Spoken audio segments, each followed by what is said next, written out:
अस्सलामुअलैकुम दोस्तों, मैं हूं राव कमर रिजवान और आप देख रहे हैं मेरा यूट्यूब चैनल। आज भी उसकी याद मेरे दिल में है। जब भी उसकी याद आती है एक हुक सी उठती है, उसकी तस्वीर मेरी आंखों के सामने आ जाती है। मेरा नाम साहिल है। ये उस वक्त की बात है जब मैं यूनिवर्सिटी में पढ़ता था। जवानी के दिन थे, दिल में उमंग थी, दिल आसमान को छू लेने को करता था। वालिद साहब सरकारी मुलाजिम थे। मैं अपने वालिदैन की इकलौती औलाद था। मकान अपना था, इसलिए किराए की झंझट भी नहीं थी। वालिदा घरेलू खातून थी। मेरा इरादा था कि तालीम मुकम्मल करके कोई नौकरी ढूंढकर वालिद साहब का हाथ बटाऊंगा। यूनिवर्सिटी में मेरा एक ही दोस्त था जिसका नाम हसन था। हसन गांव का रिहायशी था और वो शहर पढ़ने आया था। उसकी रहाइश यूनिवर्सिटी के हॉस्टल में थी। हसन के माँ बाप दरमियाने दर्जे के जिम्मेदार थे। पढ़ना हसन का शौक था। उसके शौक की वजह से उसके वालिदैन ने उसे शहर आला तालीम के लिए भेजा था। मेरी और हसन की दोस्ती को काफ़ी अरसा हो गया था, लेकिन अभी तक मैं उसके गांव नहीं गया था। हालांकि वो मुझे कई बार कह चुका था अपने गांव आने के लिए। अलबत्ता वो खुद कई बार मेरे घर आ चुका था। मेरे वालिद साहब और वालिदा उससे मिलकर बहुत खुश हुए थे। इस मरतबा यूनिवर्सिटी में गर्मियों की छुट्टियां हुई तो हसन ने एक मरतबा फिर मुझसे गाँव चलने के लिए इसरार किया। मैं गांव जाने को तैयार हो गया। जब छुट्टियां हुई तो मैंने अपना सामान बांधा और हसन के हमरा उसके गांव रवाना हो गया। पहले हमने स्टेशन का रुख किया। टिकट खरीदकर हम प्लेटफॉर्म पर बैठ गए। ट्रेन का इंतजार करने लगे। स्टेशन पर तरह तरह के लोग थे। ट्रेन मुकर्ररा वक्त पर पहुंच गई। हम दोनों ट्रेन में बैठ गए। सारा रास्ता हम इर्द गिर्द के मनाजिर से लुत्फानंदोज होते रहे। दोपहर को हम स्टेशन पर उतरे। स्टेशन से हम पैदल ही गांव की तरफ रवाना हो गए। इरादा था कि थोड़ी वर्जिश हो जाएगी और इर्द गिर्द के मनाजिर से भी लुत्फानंदोज हो जाएंगे। गांव के इर्द गिर्द सरसब्ज खेत थे। मंजर बहुत खूबसूरत था। तबीयत हशाश बशाश हो गई। चलते चलते हम गांव में दाखिल हो गए। गांव की आबादी ज्यादा नहीं थी। हसन सीधा मुझे अपने मकान में ले गया। हसन का मकान गांव के दूसरे मकानों जैसा ही था। बड़ा सा सेहन था जिसके आगे बरामदा था। बरामदे के साथ 2 कमरे बने हुए थे। सेहन में चारपाई पड़ी हुई थी। हसन ने मुझे चारपाई पर बैठा दिया। उस दिन मौसम बहुत खुशगवार था। हसन की वालिदा कमरे से बाहर आईं। हसन ने उनसे मेरा तारुफ करवाया तो वो बहुत खुश थीं। मुझसे मिली। हसन के वालिद साहब किसी काम से घर से बाहर गए हुए थे। चूंकि हम दोनों ही सफर से थक गए थे, इसलिए मैं उसके कमरे में आराम करने चला गया। उसके कमरे में 2 चारपाइयां पड़ी हुई थीं। एक चारपाई पर मैं लेट गया और दूसरी चारपाई पर हसन। लेटते ही थकन के मारे सो गया। जब आंख खुली तो शाम हो गई थी। मैंने दूसरी चारपाई पर निगाह डाली तो वो खाली थी। मैं उठकर कमरे से बाहर निकल आया। बरामदे में एक बल्ब जल रहा था। मेरी नज़र सेहन में पड़ी तो हसन चारपाई पर अपने वालिद साहब के साथ बैठा हुआ था। मुझे देखकर वो अपनी जगह से उठ गया। मैं उसके वालिद साहब से मिला। वो भी मुझसे बहुत गर्मजोशी से मिले और मेरी और घर वालों की खैरियत दरियाफ्त की। अब मुझे भूख लगने लगी। हसन की वालिदा ने खाना तैयार कर लिया। उन्होंने कमरे में दस्तरखान बिछाकर खाना लगा दिया। खाना बहुत मज़ेदार था। मैंने बहुत रग़बत से खाया। खाने के बाद मैं और हसन कमरे में आ गए। यार, तुम्हारा गांव तो बहुत खूबसूरत है और माहौल भी बेइंतहा ज़बरदस्त। मैं तो पछता रहा हूं कि इधर पहले क्यों नहीं आया। जो भी हमारे गांव आता है ना, वो गांव की तारीफ ज़रूर करता है। चलो ठीक है, फिर कल मैं तुम्हें पूरे गांव की सैर करवाऊंगा। यार, तुम्हारे गांव में खास जगह कौन सी हैं देखने वाली? गांव से बाहर बागात हैं, उधर जाकर तुम्हें बहुत मज़ा आएगा। चल ठीक है हसन, मैं ज़रूर जाऊंगा। कुछ देर और हम दोनों बातें करते रहे। अगले दिन जल्द उठना था, इसलिए हम दोनों सो गए। अगली सुबह जल्दी मेरी आंख खुल गई। मेरी नज़र साथ वाली चारपाई पर पड़ी तो चारपाई खाली थी। मैं कमरे से बाहर निकल आया। बरामदे में हसन बैठा हुआ था। मुझे देखकर फौरन बोला, मुंह हाथ धोकर आ जाओ, अम्मी ज़बरदस्त सा नाश्ता बना रही हैं। नाश्ता करके फिर सैर करने चलेंगे। मैंने मुंह हाथ धोया, नाश्ता करने के लिए बैठ गया। नाश्ते में देसी घी के पराठे, साथ मक्खन का पेड़ा, भुना हुआ कीमा और लस्सी थी। मैंने बहुत शौक से पराठे खाए। हसन के वालिद साहब काम पर जा चुके थे। नाश्ता करने के बाद मैं और वो घर से बाहर निकल आए। घर से निकलकर हमारा रुख खेतों की तरफ हो गया। सुबह का वक्त था, ठंडी हवा चल रही थी। जो रूह को सरशार कर रही थी। हम गांव से बाहर आ गए। एक जगह मुंडेर बनी हुई थी जिस पर हम दोनों बैठ गए। उधर बैठकर हम दोनों बातें करने लगे। अभी हम बातें करते कुछ ही देर हुई थी कि हमारे सामने से एक नौजवान लड़की गुजरी। लड़की थी या कोई आसमान से उतरी हूर, साफ शफाफ रंगत। मैं तो पहली नजर में ही घायल हो गया और टिकटिकी बांधकर उसे देखने लगा। उस लड़के ने एक सरसरी सी नजर हम दोनों को देखा और फिर वो आगे बढ़ गई। मैं उसे दूर तक जाता हुआ देखता रहा और फिर नजरों से ओझल हो गई। अरे वापस आजा मजनू, चली गई है वो। हसन ने मेरी आंखों के आगे हाथ लहराया तो मैं चौंक पड़ा और शर्मिंदगी से उसकी तरफ देखने लगा। यार ये थी कौन? ये गांव के सबसे अमीर आदमी चौधरी खावर की इकलौती औलाद कशफ है। माँ बाप के लाड प्यार ने इसे बिगाड़ दिया है। कई जवान इससे शादी के ख्वाहिशमंद हैं, लेकिन ये किसी को मुंह नहीं लगाती। गांव में हरन की तरह चौकड़ियां भरती रहती है। यार ये तो किसी हूर से कम नहीं। वो तो है, लेकिन मगरूर भी बहुत है। हसन ने कहा तो थोड़ी देर के बाद हम वापस घर आ गए। उस रात मैं बिस्तर पर लेटा तो मेरे ख्यालों में कशफ आ गई। मैंने उसके ख्याल से छुटकारा हासिल करने की कोशिश की, लेकिन बेसूद। कशफ मेरे दिलो दिमाग पर पूरी तरह छा गई। उस सुबह मैं उठा तो कशफ की मोहब्बत मेरे दिल पे पूरी तरह हावी हो चुकी थी। हर चीज मुझे अच्छी लग रही थी। तबीयत में खुशगवारियत तारी हो गई थी। शायद ये मोहब्बत का कमाल था।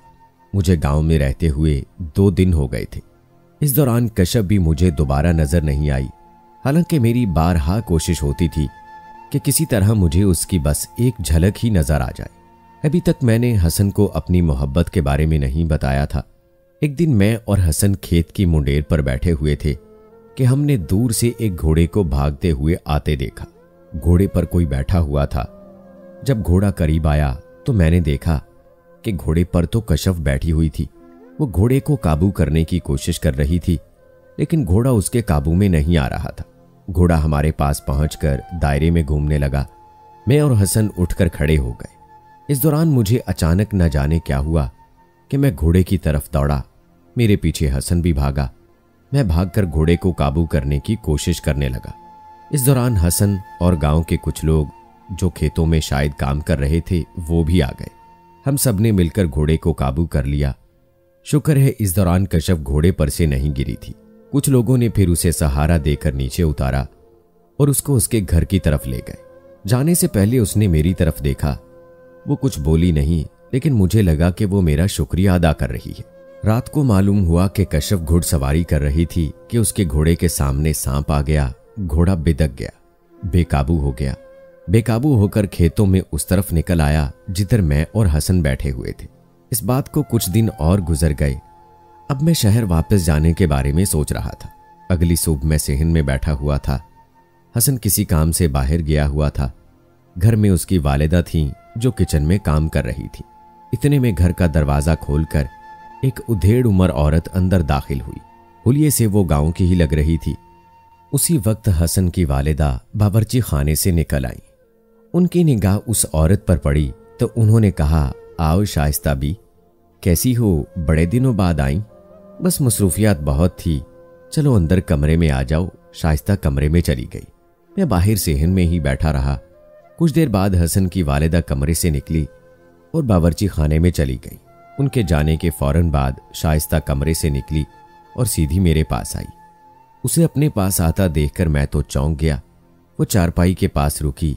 उसने इधर उधर देखा, फिर झुककर मुझसे सरगोशी में बोली, मैं कशफ बीबी का पैगाम लाई हूं। उन्होंने कहा है कि कल शाम आप गांव के बाहर जो कुआं है ना, उधर आ जाएं। वो आपसे मिलना चाहती हैं। ये सुनकर मैं तो चौंक पड़ा। बेख्तियार मेरे मुंह से निकला, मैं आ जाऊंगा। ये सुनकर शाइस्ता सीधी खड़ी हो गई और उसी वक्त हसन की वालिदा किचन से निकली। अच्छा मैं चलती हूं, शाइस्ता कहने लगी।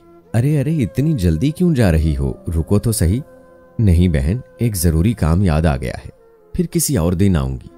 ये कहकर शाइस्ता दरवाजे से बाहर निकल गई। अरे बड़ी अजीब औरत है, हसन की वालिदा ने बुड़बुड़ाते हुए कहा। मैं उठकर अंदर कमरे में आ गया। मेरी तो हालत अजीब सी हो रही थी। एक अजीब सी सरशारी और खुशी अंग अंग से फूट रही थी। यकीन नहीं आ रहा था कि कशफ ने मुझे मिलने के लिए बुलाया है। मैं तो जैसे हवाओं में उड़ने लगा। मैं बेचैनी से कल शाम का इंतजार करने लगा। मुझे ये खौफ भी नहीं था कि अगर किसी ने हम दोनों को इकट्ठे देख लिया तो क्या होगा। जब हसन आया तो मैंने उसे भी कुछ नहीं बताया। मैं अभी इस मामले के बारे में किसी को कुछ नहीं बताना चाहता था। रात भर मुझे नींद नहीं आई और मैं करवटें बदलता रहा। सुबह मैं जल्दी उठ गया, नाश्ता वगैरह से फारिग हुआ। अब मैं ये सोचने लगा कि मैं अकेले किस तरह जाऊं कि किसी को पता नहीं चले। कुदरत ने मेरी ये मुश्किल भी आसान कर दी। हसन और उसके वालिद साहब को किसी काम से उसी दिन शहर जाना पड़ा। उनकी वापसी रात तक मुमकिन थी। शाम तक का वक्त मैंने बेचैनी से गुजारा। शाम होते ही मैं घर से निकल पड़ा। हसन की वालिदा से मैंने ये बहाना कर लिया कि सैर करके आता हूं। मैं गांव की गलियों में से गुजरता हुआ गांव से बाहर निकल आया। मैं कुएं के पास पहुंचा तो उधर कोई नहीं था। मैं इंतजार करने लगा। थोड़ी देर के बाद मुझे किसी के कदमों की चाप सुनाई दी। मैं चौंक कर उस तरफ देखने लगा। आने वाली कशफ ही थी। उसे देखकर तो मेरी आंखें चमक उठी। उसने आसमानी रंग की शलवार कमीज पहनी हुई थी, सर पर दुपट्टा था। वो आहिस्ता आहिस्ता चलती हुई मेरे पास आकर रुक गई। कुछ देर हम दोनों खामोश रहे। फिर उसकी आवाज ने खामोशी को तोड़ा। मुझे तो उम्मीद नहीं थी कि आप आएंगे। ये कैसे हो सकता है, आप बुलाएं और हम ना आएं? मैंने कहा तो वो हंस पड़ी। मैं उसकी दिलकश हंसी में खो गया। आपने मुझे बुलाया क्यों था? मैं तो आपका पैगाम सुनकर हैरान हो गया था। असल में मैं आपका शुक्रिया अदा करना चाहती थी। अगर आप घोड़े को ना रोकते तो जाने मेरा क्या हशर होता। आपकी जगह कोई और भी होता तो भी मैं ऐसा ही करता। अच्छा, अब मैं चलती हूं। कशफ ने अचानक कहा, इतनी जल्दी? अभी तो आप आए हैं। मैं नहीं चाहती कि कोई हमें एक साथ देख ले और मेरे घर वालों को मालूम हो। तो क्या आइंदा मुलाकात हो सकती है? बेइख्तियार मेरे होंठों से निकल पड़ा। मेरी बात सुनकर कशफ के होंठों पर मुस्कुराहट आ गई। मैं शाइस्ता बी को बता दूंगी, फिर वो आपको बता देगी।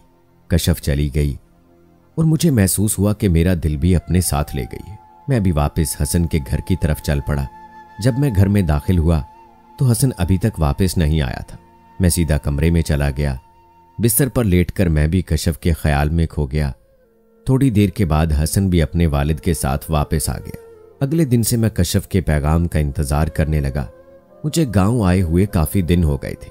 अब तक तो मुझे शहर वापस चले जाना चाहिए था, लेकिन मैं कशफ की वजह से अब तक रुका हुआ था। मैंने हसन को एतमाद में लेने का फैसला किया और उसे अपनी मोहब्बत के बारे में बता दिया।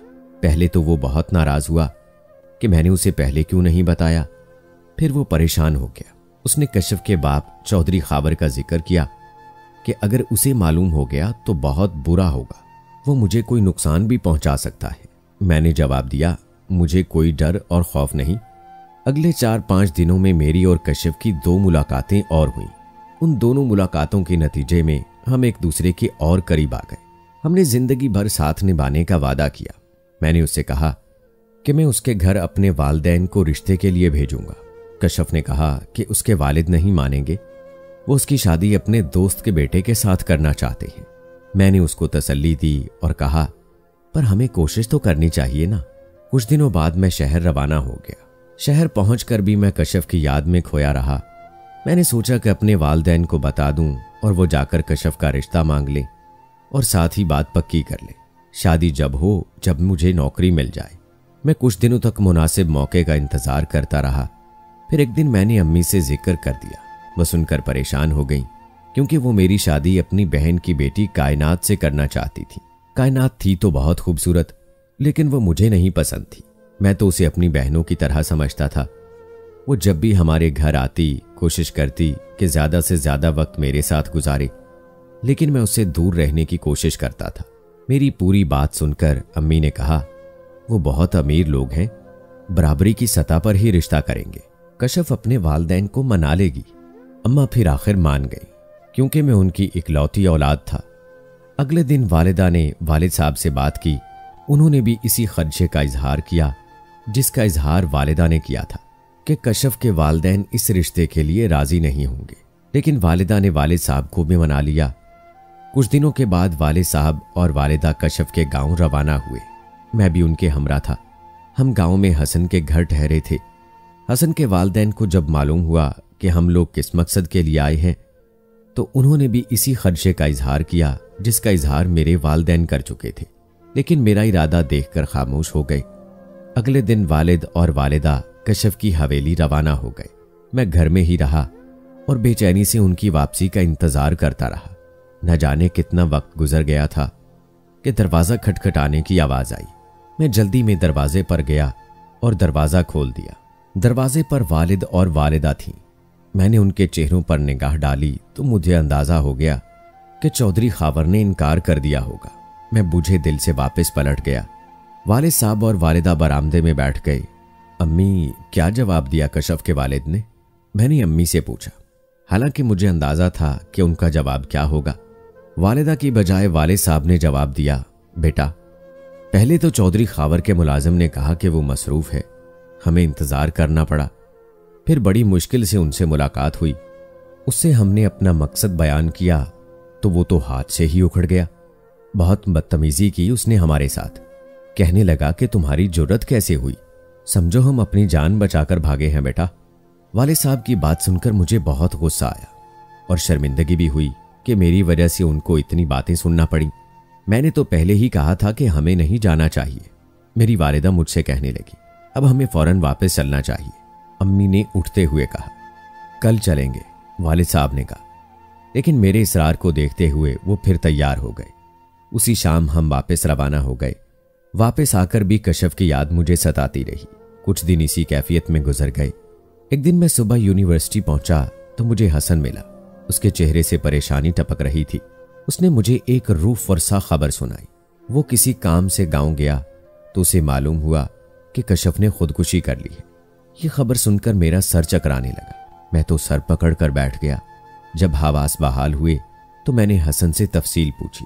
उसने बताया कशफ को मालूम हो गया था कि तुम्हारे वालिदैन चौधरी खावर के पास उसके रिश्ते के लिए गए हैं, लेकिन उसके बाप ने तुम्हारे साथ शादी करने से और तुम्हें रिश्ता देने से इनकार कर दिया है। साथ ही उसके रिश्ते की बात चौधरी खावर ने अपने एक दोस्त के बेटे के साथ तय कर दी। कशफ को जब मालूम हुआ तो वो बहुत दिल बर्दाश्ता हुई और उसने गांव के बाहर कुएं में कूदकर खुदकुशी कर ली। ये सब सुनकर मुझे बहुत अफसोस होने लगा कि मैंने रिश्ता क्यों भेज दिया। अगर मैं रिश्ता ना भेजता तो शायद चौधरी खावर कशफ का रिश्ता अपने दोस्त के बेटे के साथ तय करने में जल्दी ना करता और कशफ आज जिंदा होती। उस दिन के बाद से मैं कशफ की याद में हर वक्त खोया रहता हूं। वो परी चेहरा मेरी आंखों के पर्दे के आगे से हटता ही नहीं।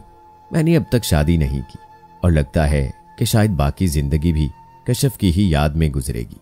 दोस्तों, इस कहानी का मकसद ये था कि अमीर या गरीब नहीं, बल्कि अपने बच्चों की खुशियां देखनी चाहिए वालिदैन को। रिश्ते की छानबीन भी जरूर करें, लेकिन बच्चों की खुशियों का जरूर ख्याल करें, वरना वो जवानी के जोश में कोई गलत कदम उठा लेंगे तो आप सारी उम्र पछताते रहेंगे। कैसी लगी कहानी कमेंट बॉक्स में जरूर बताएं। मिलते हैं अगली वीडियो में, तब तक के लिए अल्लाह हाफिज।